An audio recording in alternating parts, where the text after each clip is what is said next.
Bom dia. Eu sou a Marcela, de Campos do Jordão. Eu trabalho lá há 3 anos. Atualmente funcionam 23 escolas de educação infantil, sendo 6 conveniadas e 3 rurais. Eu trabalho em uma escola rural, você pode passar, localizada no bairro dos Melos, né, na plaquinha.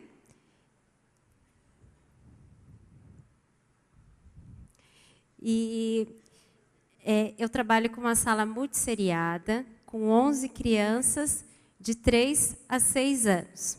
9 delas dependem do transporte escolar. E a escola ela funciona apenas no período da manhã e ela atende a 3 turmas. A minha, de educação infantil, uma com criança dos anos iniciais e a outra sala com criança dos anos finais.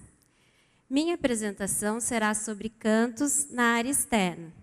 Então, essa prática é uma novidade para mim. Eu também estou aprendendo. Esta foto, ela mostra como era a minha sala de atividades. Lá em cima, eu tinha o cantinho da leitura, logo abaixo da janela. Do lado oposto, o quadro negro, o varal de atividades e o alfabetário. E ao fundo da sala tinha uma mesa com 3 computadores que estavam em desuso. E na área externa, um tanque de areia desativado, uma casinha de madeira e o gramado. Próximo. Por que as experiências na área externa são tão importantes? Então, as experiências na área externa elas são importantes para as crianças de todas as idades. E as que moram na zona rural parecem sentir falta de estar em contato com a natureza. Algumas mães me contam, relatam, que as crianças até fogem pela janela para brincar do lado de fora. E na sala, na escola, eu percebo que elas se sentem melhor quando estão do lado de fora, quando estão em contato com a natureza. Nos dias que estão frios ou quando chove, que nos impede de sair, eu percebo que o grupo ele fica mais agitado. Na área externa, elas podem explorar os elementos encontrados na natureza, como as folhas em suas brincadeiras, apreciar a beleza natural, elas tomam o sol, sentem o frescor, e Ai, desculpa, gente, eu estou um pouco nervosa. E quando a gente sai, e está brincando lá na área externa, aparecem algumas surpresas, Aparecem as vacas, tem os jacus e os esquilos. Há uma joaninha, no braço da minha aluninha. Além delas compartilharem os seus conhecimentos sobre os animais, as aves e os outros seres vivos, como, por exemplo, tinha nome de animais que nem eu mesmo conhecia, que são as tirivas, esses passarinhos verdes, e os tico-ticos. Pode passar. E esta foto mostra 2 de nossos cantos realizados na área externa. Então, o primeiro, lá de cima, é o canto dos jogos, e aqui de baixo, o canto do movimento. Então, neste dia, ainda a grama estava molhada, por conta do orvalho. A gente forrou um tapete em EVA para o canto dos jogos e um pedaço de TNT para o canto dos movimentos.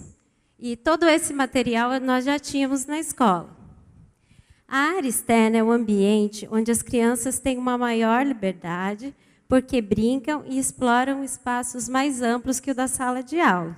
É muito interessante observar que elas trazem as vivências pessoais para as suas brincadeiras de faz de conta, como, por exemplo, a ação de selar o cavalo, ou mesmo em casa elas cuidam dos cavalos, elas colocam a blusa na cintura, um segura e o da frente sai galopando.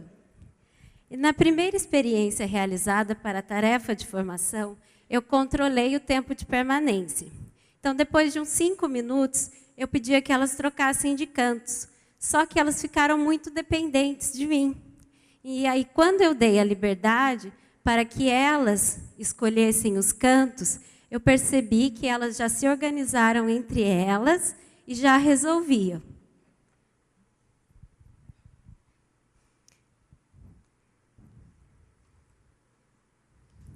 Através das experiências, pude, assim, conhecer um pouco mais de cada criança, seus gostos e suas preferências. Os cantos na área externa, além de nos revelar surpresas, está cheio de oportunidade, onde os alunos têm a possibilidade de enriquecer suas brincadeiras, utilizando de recursos oferecidos pela natureza. Como mostram as fotos, elas preparam um banquete utilizando de elementos da natureza. Elas utilizaram a terra, a folha e grama. Durante toda a preparação, eu percebi uma grande colaboração, desde o recolhimento dos ingredientes até a preparação dos alimentos.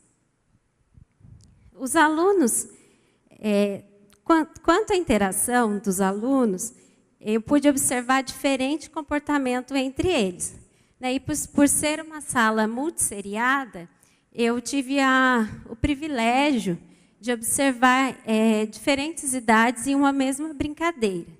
Então, as crianças menores, de 3 e 4 anos, elas permaneceram por menos tempo nos cantos e elas não fizeram a distinção quanto ao gênero, menino e menina.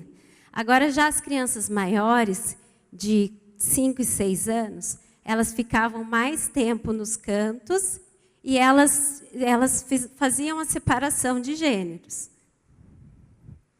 E percebi que, mesmo com necessidades diferentes, em todas as idades, foi essencial esse momento. E, apesar de elas estarem em diferentes fases de desenvolvimento, é essencial levar uma aula dinâmica e dar oportunidade delas ter esse tempo de autonomia. As crianças, ao brincar, organizam seus brinquedos no espaço, planejando e inaugurando o enredo da brincadeira, suas escolhas, suas ações, e muitas vezes a própria brincadeira consiste na arrumação dos objetos, carrinhos enfileirados, bonecas distribuídas pelo cômodo da casinha.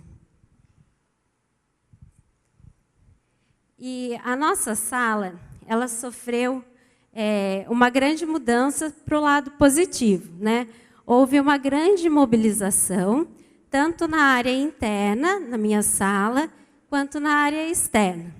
Dentro da sala de aula, foram retirados aqueles computadores que estavam em desuso, foram retirados alguns materiais que eu já não usava, e no lugar dos computadores, foi montado aquele cantinho da fantasia, que ficou permanente. E como o coordenador de natividade comentou, as crianças do fundamental, elas têm um interesse, elas passam na sala, olham, daí elas falam, aquela fantasia cabe em mim, eu posso usar? Então, a gente vai até fazer um rodízio com as crianças do fundamental. Aqui, o cantinho da leitura, ele está está ao lado da janela. Então, a sala ficou mais organizada, os armários eles foram cortados para as crianças terem mais acesso ao material disponível. Na área externa, o tanque de areia foi reativado, uma parede de azulejo foi construída, aliás, com muito carinho, para que as crianças pudessem criar e recriar ali tudo o que elas imaginarem. Então, lá em cima, elas estão usando a parede. Aqui embaixo, o tanque de areia que foi reativado. E do lado, uma pista de carrinhos que a gente construiu com fita crepe mesmo. Foram retirados os computadores e ficou tudo mais organizado. Pode passar para o próximo. Brincar pressupõe experimentar. Para conhecer bem uma brincadeira, é preciso experimentar muitas vezes. Brincar pressupõe escolher. Para enriquecer uma brincadeira, é preciso variar os materiais, as narrativas, os ambientes e os parceiros. Então, enquanto eu observava as crianças, eu compreendi tudo ali o que tinha oferecido a elas. Quando elas estavam no tanque de areia, elas puderam viajar para a praia, mesmo sem sair do lugar. Ou quando estavam na pista de carrinhos, elas não se importavam com o modelo do carro, e sim com o que caberiam todos da mesma família. E naquela parede de azulejo, elas puderam se transformar a imaginação a cada desenho. Então, essa é a minha turminha. Está faltando alguns ali, que eu esqueci de falar lá no começo, que eu tenho 11, são 11 alunos. E eu queria agradecer a todos, em especial às crianças, aos pais, que sempre que solicitados, eles estavam dispostos a ajudar, a fundação, a minha coordenadora, a Vanessa, que esteve presente em todo o processo, a Kelly, do programa VIM, que me auxiliou também em todos os momentos. E eu sou muito grata por estar aqui hoje. E eu quero agradecer por poder compartilhar um pouquinho da minha história com vocês.